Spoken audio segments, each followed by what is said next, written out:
When you wanted to look at the data that's been put into your form to see who has actually marked their own attendance and said they're contributing to today but couldn't get to your WebEx, it's not just a matter of clicking on the online form that you put in your lesson plan. If you were to click on that link there, it takes you to that same form that students can fill in, but you can't get to any of that data. The way you get to the data is to open up a new tab and go to forms.office.com. You might need to log in with your education email address and password. And then listed up here, you should have all of the attendance forms that you've set up for each of your classes. You might need to scroll through a page to see them amongst others. They might just be at the top. Usually the most recently used form is at the top. So at the moment, I've only got one set up. If I click on that form, it'll load up the form and I could see it. And if I wanted to, I could edit the form here. But what we're really interested in here is the responses. Now, the quick way of looking at these responses is I can scroll through here and go view responses, and I can just click through, oh yeah, Bill came, and then Beryl was also there, and Brian was also here. But over time, we're going to end up with a lot of data. And as you can see, we don't know which day this data's from.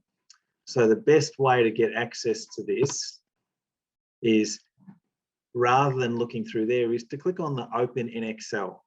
So I click on that link and it's now going to open up an Excel spreadsheet for me. So I'll just hit save and let it load up. It'll save in my downloads folder, and then I click on it and open it up in Excel. And now I get all of the information that's been put into my form over the whole period of remote learning. At the moment, I've only got 4 people that have used it, and we've got the dates here, and I can sort them by dates.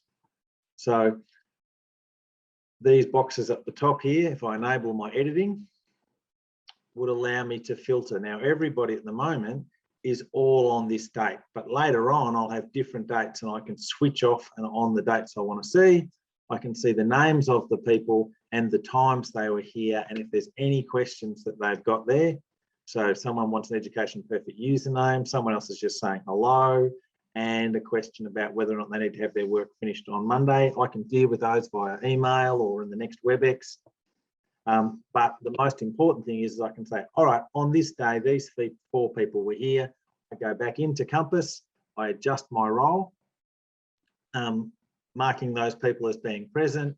I can close down my spreadsheet. I don't need to worry about saving it, because I'm going to get a new version of this every time people put more data into our form. So on Monday, I'll get some more people filling in the form, and I'll have different dates there, and I can just go through and look at the Monday ones, ignore all the other ones because I'll have already dealt with those, and I'll keep doing that each day throughout the remote learning period. And this way our roles will be up to date in Compass.